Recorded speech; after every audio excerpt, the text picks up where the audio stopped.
Hi everyone. Okay, well, last year I realised that my son was being affected by what was being taught at school, and so that prompted me to start looking at what was being taught. And the first things I looked at was relationship and sexuality education, which Penny's been talking about. And then the next thing was mental health education and haora. And I downloaded a PDF copy, and I took it to my local print shop and got it printed, and that's what it looks like when it's printed. A big document. And I started to go through it, and the first thing I thought was, this is not education, this is training. So in order to explain what I mean by that, I'll tell you a bit about my background. So I have a social sciences degree, majoring in education. It's not a teacher's training degree, it's about education, and my focus was the philosophy of education. So I would sit in tutorial classes and we would ask questions like, what is education? What's the difference between education, schooling, training, and indoctrination? And what criteria should we be looking for in order to determine whether or not an activity is true education or not? So I'll talk a little bit more about the philosophy of education in a couple of minutes. So after I got my degree, quick as a flash, I couldn't get a job, and I didn't understand why. I thought, this is such an important topic. Why aren't there any positions available for this? Anyway, so I did a postgraduate diploma in second language teaching. That gave me classroom experience. And then I was also in the Naval Reserve at the same time. That's like the Navy version of the territorials. And because of my classroom experience, the Navy asked me if I would go and develop the training materials for my branch. So I said, yes, please. So I went and I learnt to develop Navy-style training by the instructional systems design approach. And that's where I learnt about words like task analysis, performance criteria, skills, attitudes and knowledge, enabling objectives, and a very systematic way of breaking down a process and then rebuilding it in a training structure. Then I developed training materials for an ITO and a Polytech. And then I got married and had 2 children, and that's what brings me to be standing here today.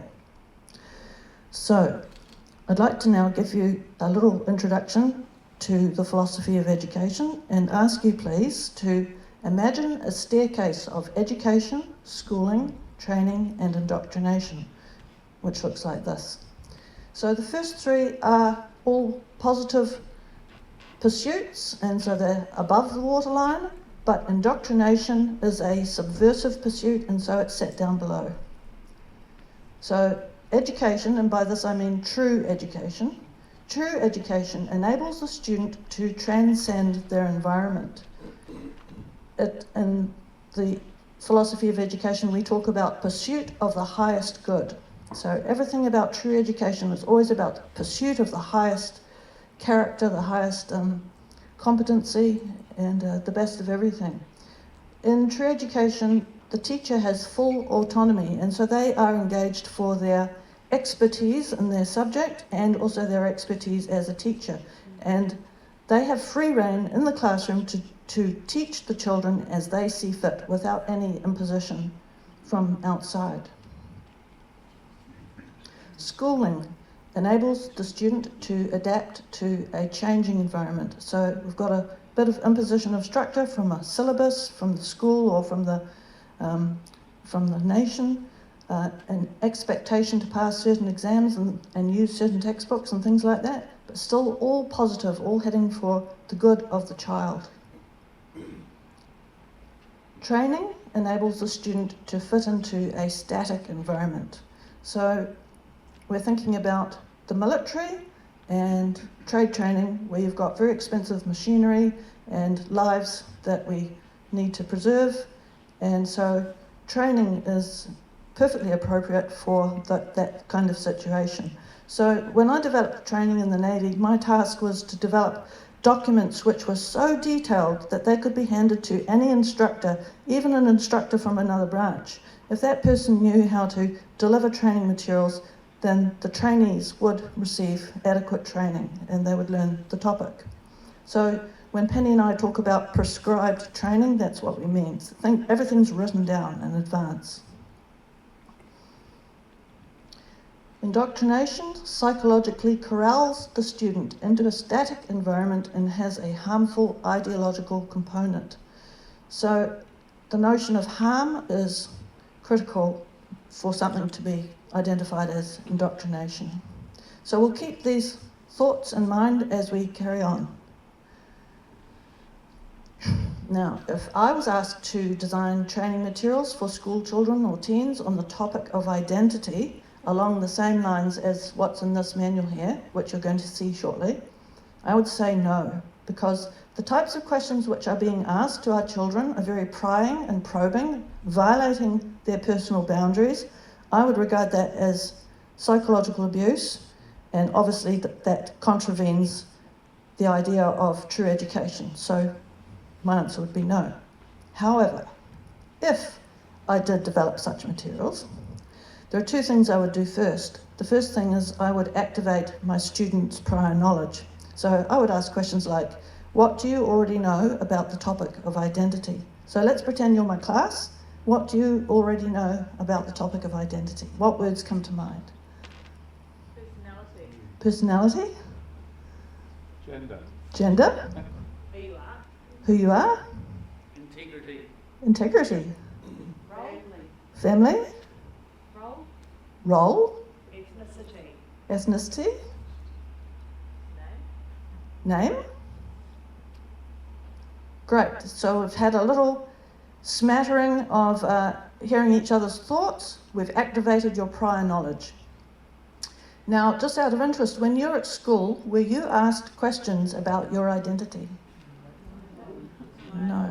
Is there anyone young enough here who has been asked such questions?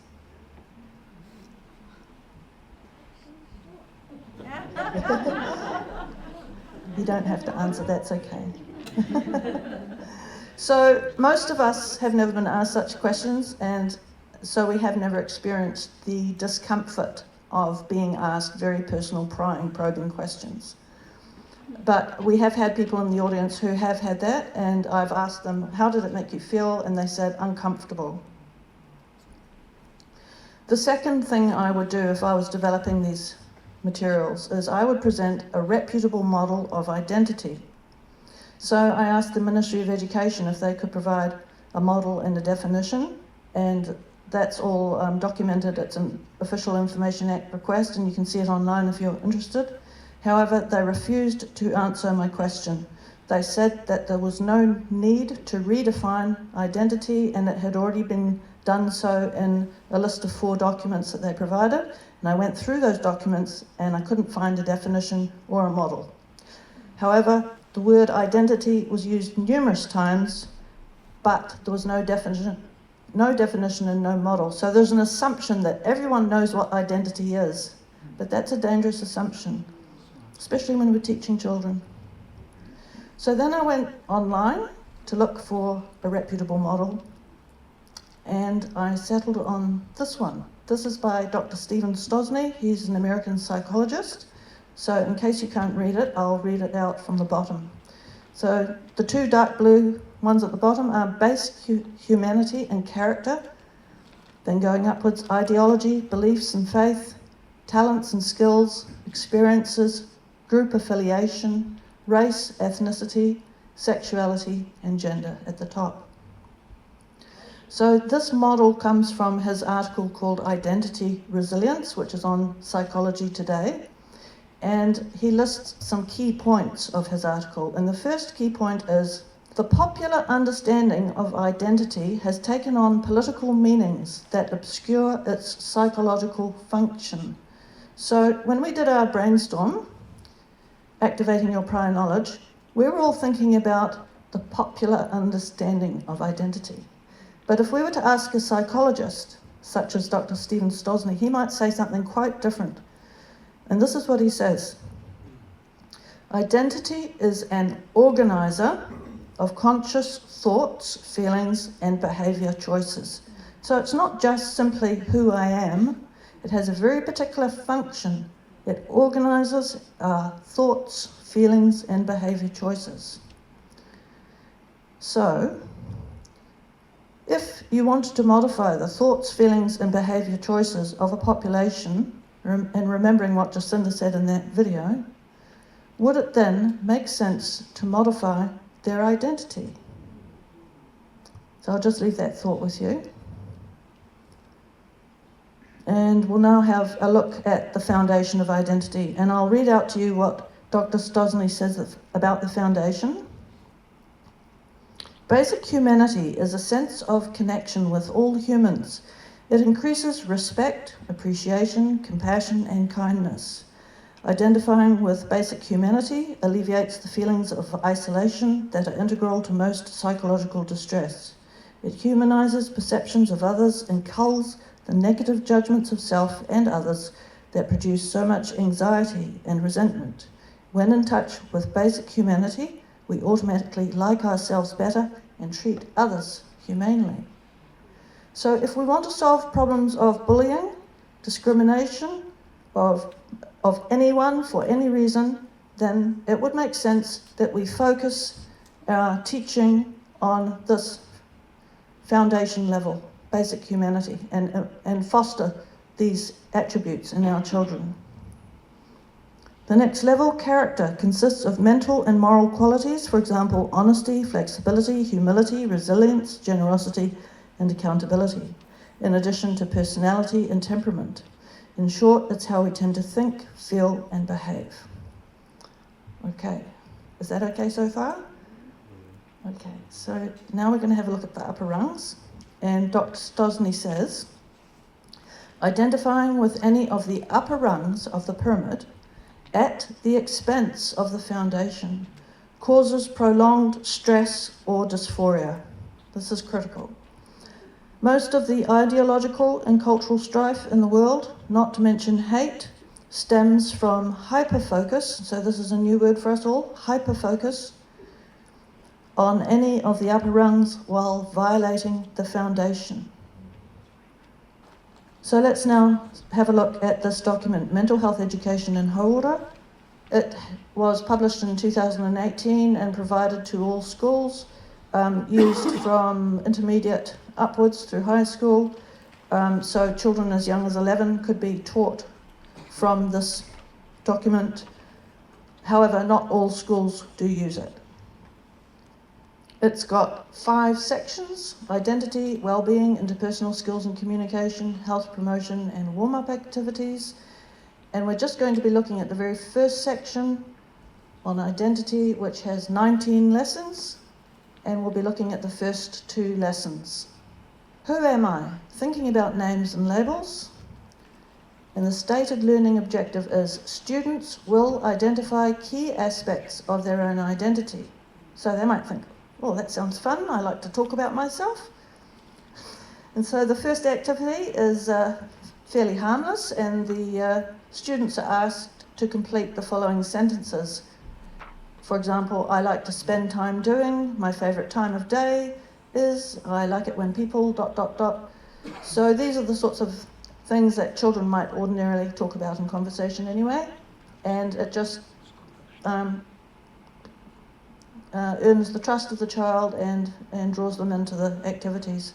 Then we turn the page and the tone begins to change.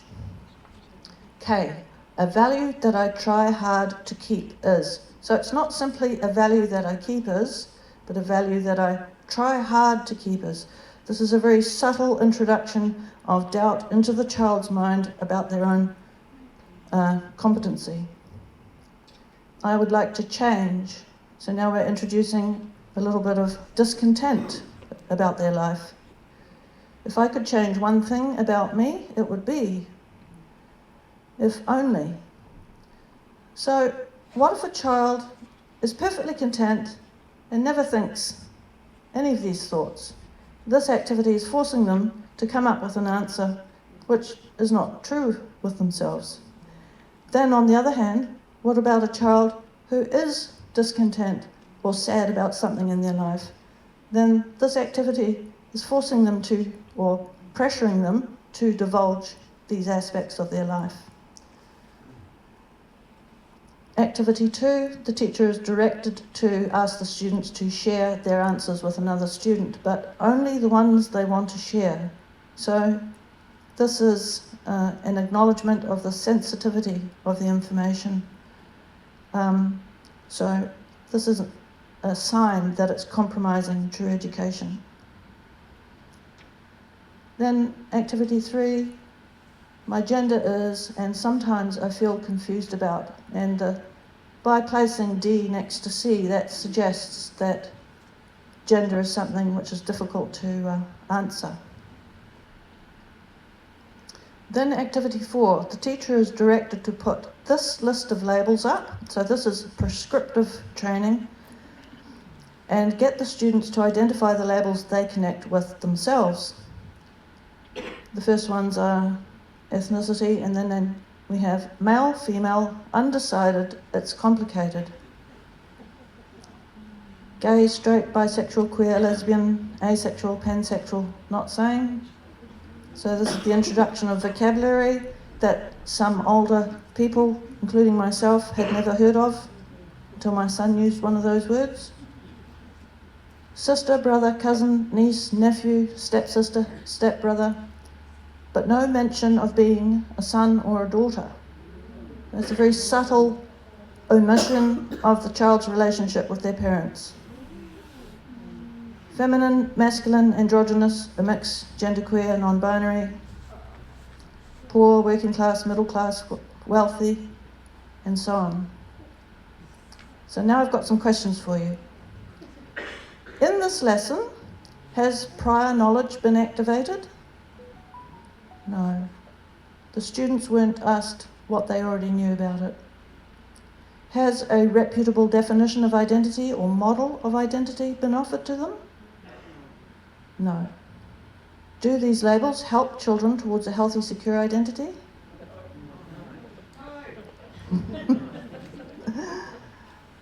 What aspects of a healthy, secure identity have been omitted or minimised? The foundation. What aspects have been given a hyper-focus in the children's minds? The top, yeah. Yes, can be 11-year-olds. Are you? You'll know lots. Programmed every day. Oh, how wonderful. Well done.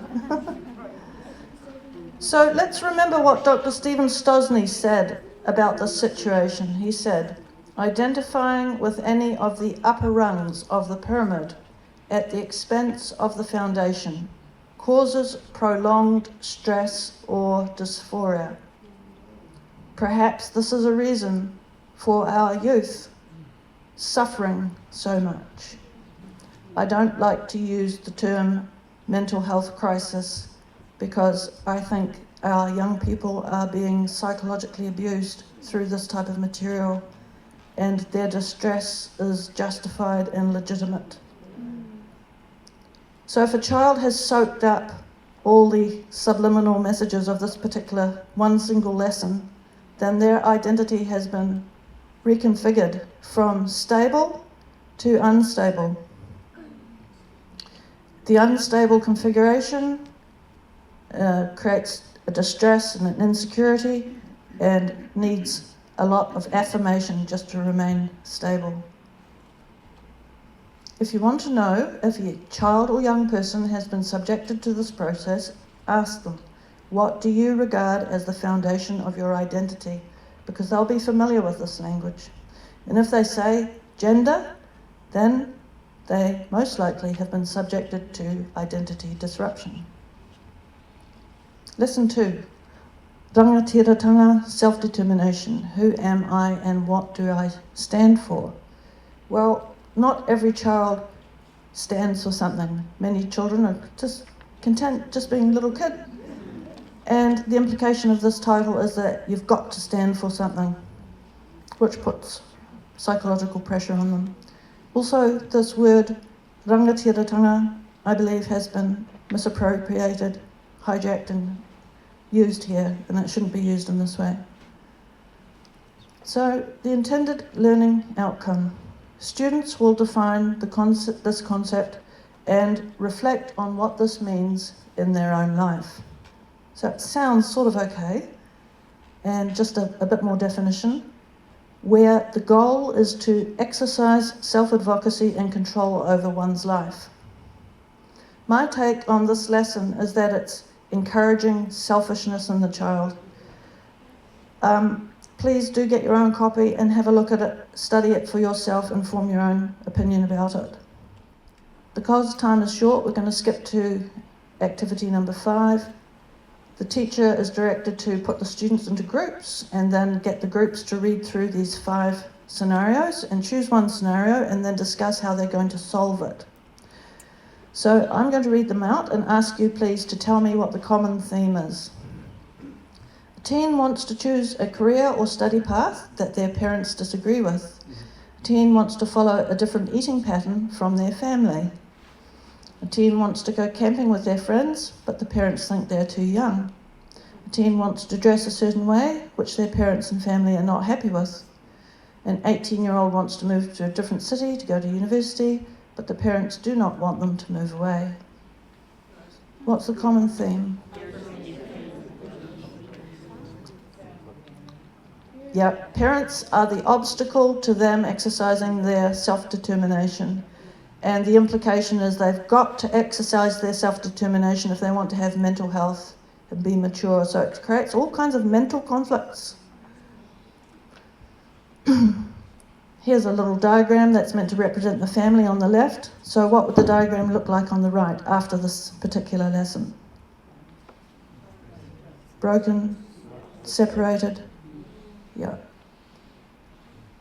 Lesson 3, we're not going to go through it, but however, I'd just like to point out the title, Thinking About Identity is Fluid and Multiple. So these words fluid and multiple are soft sounding, but what's the reality? If you're teaching a child that their identity is fluid and multiple, it's like a shattering of their identity. And then the quote underneath, attributed to Dr. Seuss, be who you are and say what you feel, because those who mind don't matter, and those who matter don't mind. And what if the child's parents are deeply concerned about the changes in their child? And if the child has absorbed this concept, what's that going to do? What's that going to do to the child's mind and to their relationship and their family? Right. Now I've got an animation here. This is a summary that we've just been doing. Penny and I have been talking about the big picture and putting everything together. So we start off with a whole, healthy, secure child and secure family unit. So we'll focus on this child at the bottom with the arrow pointing. Then we add in a process of identity disruption. And that results in an induced, disrupted, insecure, gender hyper-focused child with an identity configuration like this, and the family unit changes like this.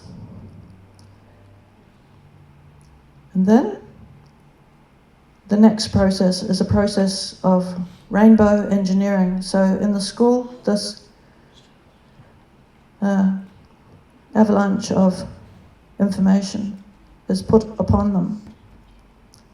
And the result of this is that the child's identity, the child becomes associated with the rainbow community. So the key concept here is that it is being induced. It's not natural.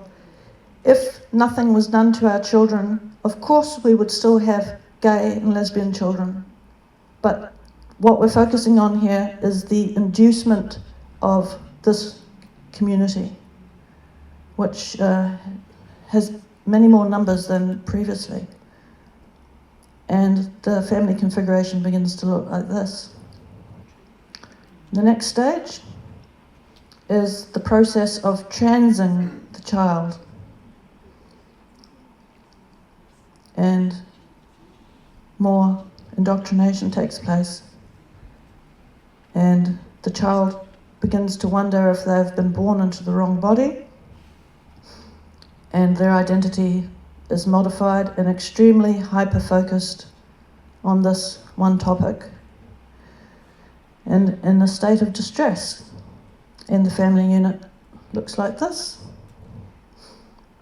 And then the next stage is the process of castrating and sterilising the child, which I believe is warfare in disguise, but it's been termed euphemistically gender confirmation surgery. And if the child is subjected to these surgeries, the child is likely to be sterilised, and the family unit looks like this. So, it's an attack not only on the child but also the family and society. So, then what? Well, we've been learning from one of our colleagues that the suicide rates for children who have transitioned are many, many times higher than prior to transition, and this is not made public knowledge. Also, the CAS report from the UK has, which Penny has mentioned. So it goes on and on. Now, if we talk about these things as we're doing, we risk being accused of hate speech. So there's a tail on this, a backlash. So I'd just like to make a point here that it is perfectly possible to have a whole, healthy, secure child who is also gay or lesbian, and their sexuality has not been induced by anything. But a rainbow child has been induced by these systems. They have been psychologically violated and manipulated, and they don't know it. And they require immense affirmation just to stay functioning because their identity structure is so insecure. And we'll come back to the staircase diagram. This is an animation to show you what's happened over the last 30, 40 years. So true education, which is fairly rare to begin with, has been amalgamated with schooling, and schooling has been renamed education. So no one really noticed it happening because it had the same word. Then, with the introduction of unit standards and NCEA, all the training language that was introduced into the schools, that is the time at which the new form of education was amalgamated with training and renamed education. So teachers began to lose their autonomy and fret about all the structures being imposed on them. And then the next stage, which is more recent, training has been amalgamated with indoctrination and renamed education. In my opinion, this document here is an indoctrination. This is a river, using Penny's analogy, which comes from Archbishop Desmond Tutu. And it represents humanity's journey from truth and innocence to total corruption and destruction. And each bend of the river represents a concept or a deception through which we have passed to make this journey.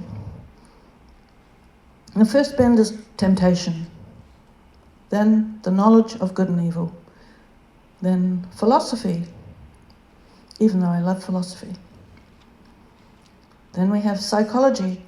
Many psychologists don't know that their body of knowledge has been birthed from philosophy. And educational psychologists also don't know that, but I think it would do very well for educational psychologists and everyone involved in education to begin to study the philosophy of education. Then mental health, identity, gender identity, hyperfocus and relentless labelling. See, we're zooming down now into the child's mind. Then we have the shattering of human connectedness. So there's a shattering inside the mind as well as between people. Hyper-focus on the self, induced by external systems, masquerading as mental health help. beware of mental health help, because it won't take you up the river, it will keep you down. We don't want to go all the way down to the bottom, so I've put a couple of red lines and we're not going to go over. We're going to end on a message of hope and head back up the river. Thanks.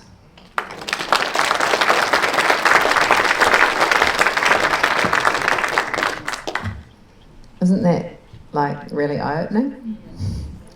Thank you, Elisabeth. So I met Elisabeth in Hokitika where our South Island Roadshow started, and she'd reached out to Let Kids Be Kids a couple of weeks before when she heard I was coming down, and she had told me that she'd been doing this research and she'd been sitting on it not knowing quite what to do with it, and so I asked her to come and speak in Hokitika and Greymouth. And when I saw the triangle and the inverted triangle, it helped me to understand what happened to my own child, and I'd never seen it expressed like that before, and it's a massive aha moment. And so we ended up inviting her on the rest of the tour, and now she's up touring around the North Island, and we don't know when she's going home because we keep getting invited back. So it's really it's kind of groundbreaking stuff, because I knew last year when the government said that they were going to work to get rid of the RSE guidelines that the horse had already bolted and that it was already going to be in the mental health curriculum. So even if they got rid of RSE, then we're not really dealing with the problem. And so I hadn't looked at it, and Elisabeth had been looking at it, trying to unpack what had happened to her son. So we stand here because we've seen this identity disruption happen in our own children. So we know it's real, and as we go around and talk about it more and more, we find out that it's really switching a light on for people. And even someone messaged the other day after listening to it going, I've realised that that's exactly what my son is going through, and now you've enabled me to see it so that I can start to work on some tools to get him back.